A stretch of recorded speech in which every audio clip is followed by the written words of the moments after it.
Hi there, welcome to another Tune Up Tuesday. My name is Gillian and I'm from Kai. Let's see what I've got in store for you today.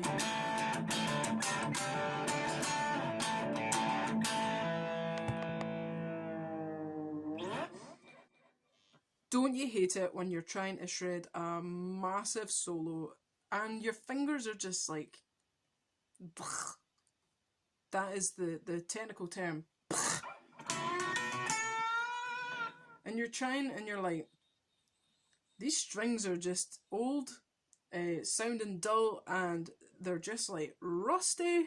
So I'm going to show you what to do about that. So today I'm going to teach you how to change the strings on your guitar. I'm going to use this. This is my Revelation Jazzmaster. So this has like a sort of a slightly different style than what you would get on a Strat, but the bridge and the back are the same. So should pretty much be the same thing. So one thing you need to consider is what's called the gauge of string. So that is the thickness of each string. So this will start at the thickest one, be around about 46, 47, 48, 49 if you really like them beefy. And the highest one will range from a 9, a 10, 11 or a 12. You do get 13s, but I've got little girly hands, so I'll only be doing 13. The type of strings that I like are Ernie Ball hybrid slinkies. I've been playing the guitar for years. Yeah, right, 16 years, most of your lives. And it took a while for me to actually decide what gauge of string I liked. So I prefer lighter string. Be aware when you have lighter strings, they break easier. So I'm going to show you what to do obviously when we string that on. But just experiment. I mean, strings are usually about £5, £6, £7 a pack. So yeah, just try it every 6 months or so. You kind of want to change your strings 6 months or so. You'll feel it. So you'll kind of hear it as well. I don't know if you can hear.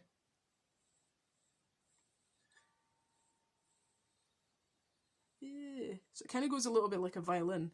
You can actually hear it sometimes as like when you rub your finger on a glass. Sometimes it goes a little bit like that. It's not nice.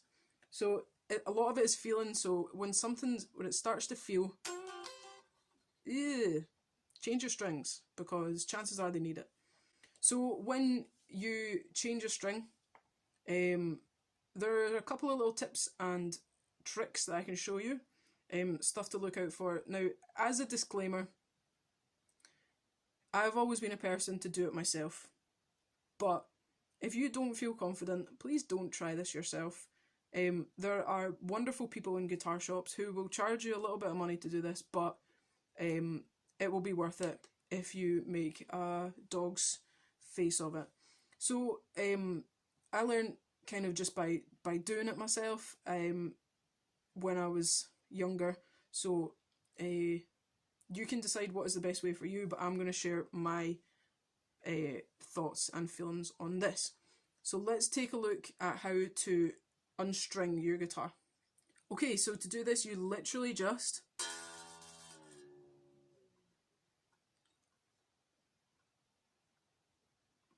undo it.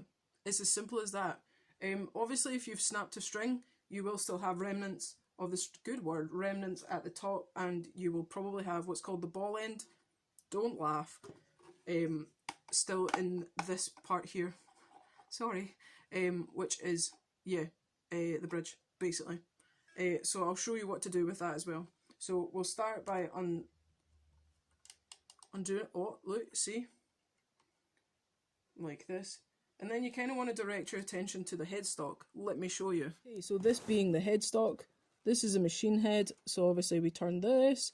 So right away, this is kind of like a classic Jazzmaster style, which there's a fancy name for it, but basically it goes through the machine head, or the tuning peg, if you want to call it that.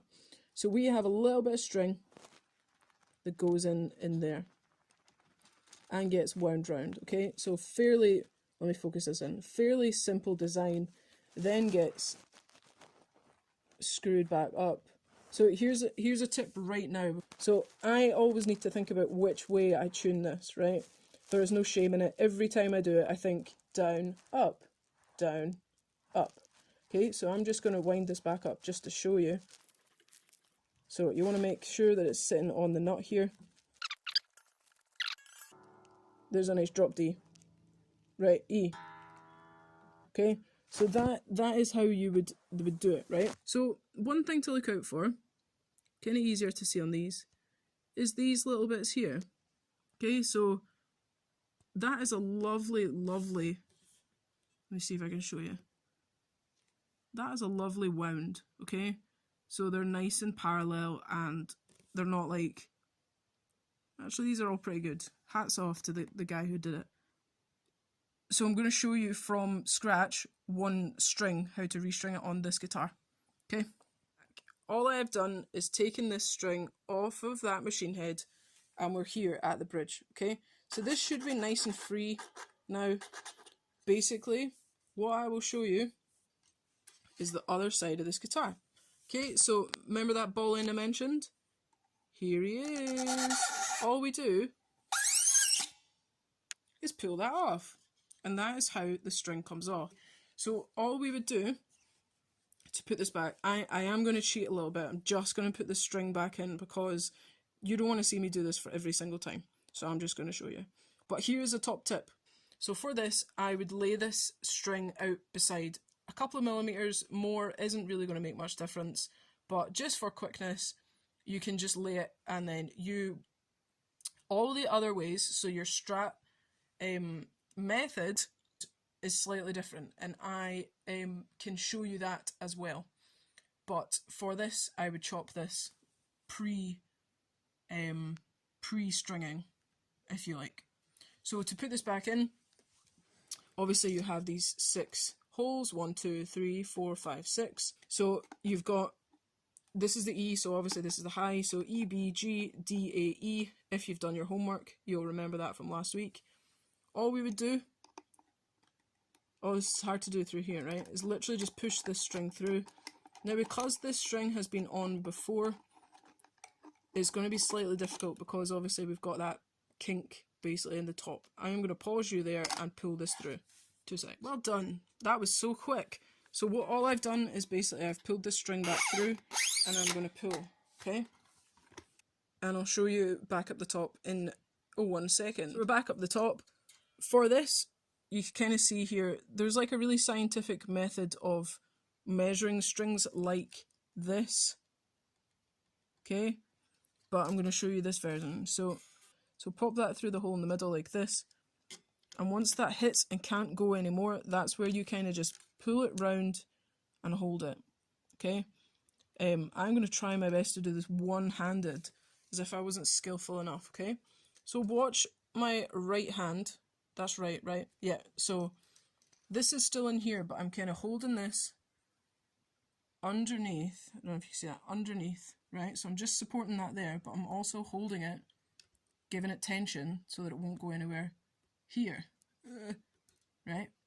So all I'm going to do now is try and find something to hold this camera while I do this. 1 moment, please. Okay, not very glamorous, but it is a chair. Okay, so what we're going to do is, again, I've got this here with my right hand, and then underneath I'm supporting it just with that finger, okay? I'm then now going to try, oh, is that up or down? Down, up. I'm just going to start my winds. Okay, so what you will see is this string, let me see if I can show you. The string is going to meet the wind that has just happened, okay? So I don't know if you can see this from this angle. I don't know if you can see anything. So this is where we put the string in, right here. And this is the new string that's coming on. So what we want to do is direct that string underneath where we started the wind. And you'll see again that I've got the tension with my right hand. Again, I had to think about which way to turn that there. And what you'll see, I'll try and get, there you go, look, perfect. So that wind is underneath the one that has come out of the tree at the start. Still got this tension in my right hand, checking that the winds are nice and even. So right now you can kind of see with the whiteness on my hand that this is getting tighter. So I'm just going to let go of this with my finger and thumb.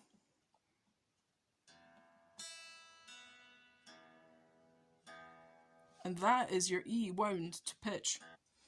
Okay, so this is a square Strat, but this is a Stratocaster style machine head.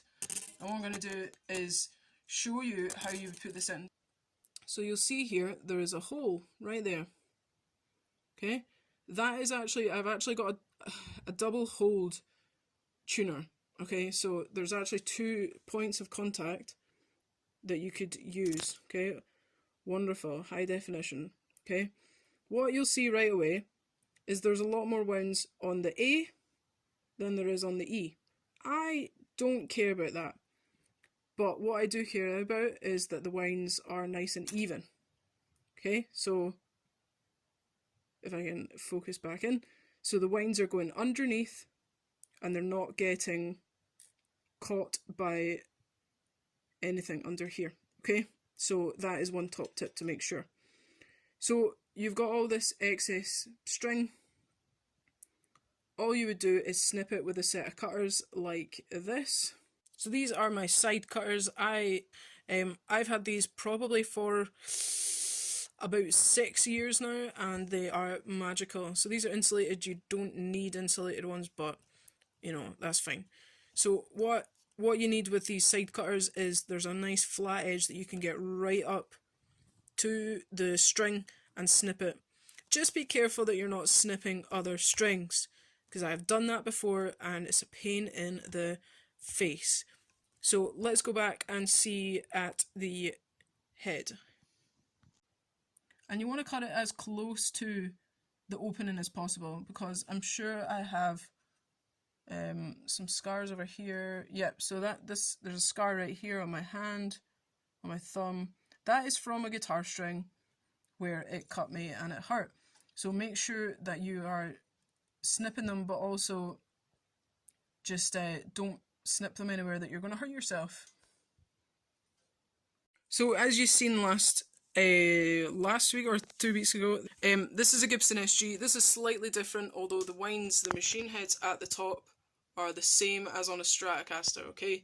So you would do that the same, although instead of going through the body, you would go through this tailpiece. So right here, if I can show you under there, the strings come up under here, here, and these are the ball ends just right there. So that is the same principle as a Strat, but you're actually just not going through the body.